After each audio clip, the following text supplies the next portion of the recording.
Wala na siguro'y masakit pa kung ilisan ka.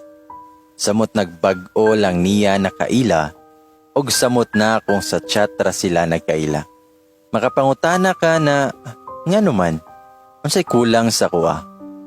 Unsay naan niya nga wala na ako. For almost 2 years mi nga ga-live-in. Abi yun nakog siya na ang muunong sa kuha hangtod nga mga tigulang minduha. Uyab mi for 8 months, pero mi decide mi nga mag-live-in. 28 na ko, siya kay 24. Na ako'y trabaho, siya kay naay negosyo gamay sa online. Manang anda mi sa moang gibuhat. Giistoryahan na mong tarong before me ga-live-in. Malipayon man mi sa moang pamuyo. Mag-away mi pero normal raman na sa usa ka relasyon. Gihigugman ako siya, gipangga na ko siya, naningkamot ko para namong duha. Presko pa kaayo sa kung nahuna ang nahitabo atong adlaw. Pagmata nako, wala na siya sa kuang tapad. Pagawas nako sa kwarto, nakitaan dayon nako siya nga gaandam sa pamahaw namo. Midol ko niya, mi good morning, og mi kiss, og mi gakos niya. Ug akong gingud-ungad, akong naong sa iyang liog. Mi katawa siya, ug iya akong ginayhinay og duot, kay pakaligoon ako kay mamahaw nami. Naligo ko, dayon kailis ko, ug siya jud ang muandam sa kuang suoton kada adlaw. Makaingon yun ko nga perfect siya. Kitsa may magdahom taon ba? Namahaw mi, then mo trabaho na dayon ko. Pero before ko mugikan kada morning, naayun na kiss ug I love you.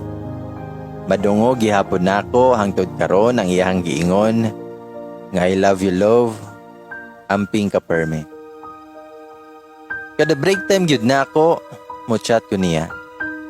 Lunch break mag-message ko niya. Before ko mouli, mo chat jud ko niya. So katong adlaw pod, mo gihapon ako ang gibuhat. Mi chat ko niya nga pauli na ko love.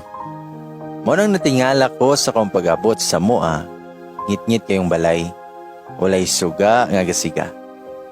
Mosulod unta ako pero lak ang portahan. Gikuha na ako ang yawi kay tagsa man mi. Pagsulod na ako, akong gipasigang suga. Pagtan-aw na ko sa lamisa na igitakluban og akong gilantaw. Pakbet og pinerito nga isda. Ako siyang gitawag, love, love, pero walay nitubag. Akong giabrihan ang portahan sa kwarto. Paglili na ako, wala siya. Gikuha na ko akong phone, ako siyang gitawagan, pero unattended siya. Guno na ako kadyot kung naaba siya'y giingon nako nga naa siya'y lakaw atong adlaw, pero wala ko'y nahinumduman. Ug sa dihang i-chat na unta nako siya, pero giblock na ko niya. Natingal ako, kaya nakachat pa man unta ako niya nga pauli na ko love. Pero ting buto-buto sa akong dughan. Nablangko kadyot akong utok. Gipaningot kog bugnaw. Milingkod ko sa sofa nga gatutok sa akong phone. Nganong giblock man ko niya. Pagtataod, medyo nabalik na akong buot. Ug ako ang gikontak tanan niyang kaila, amiga, amigo, paryente, pamilya. Pero bisan usa nila wala kabalo kung aha siya. Misulod ko sa kwarto ug pag-abri na ako sa cabinet, wala na ang uban niyang gamit. Gamay na lang na mga sanina ang nabilin. Tibok gabi kung ganohon na kung aha siya. Kung naunsa na siya. Gapaabot ra ko niya nga muli siya. Gasigi ko og li sa bintana. Kanunay nga gadayal kay basin makontak na siya. Gina-check ko na ako kay basin gi-unblock na ko niya. Pero wala. Katuon na kay ko sa pulis, pero miingon ko sa kong kaugalingon nga kung wala paghihapon siya karong alas 6 sa buntag, magpatabang na gyud ko sa pulis. Ngano gyud ka siya? Na siya'y problema? O kalit lang nga naay nag-message sa kuha. Nakuratan ko kay gi-full volume yun ako akong phone para makabalo dayon ko kung naay mo tawag o mo text. Pagtanaw na ko, ano number o niya taas kayo na message.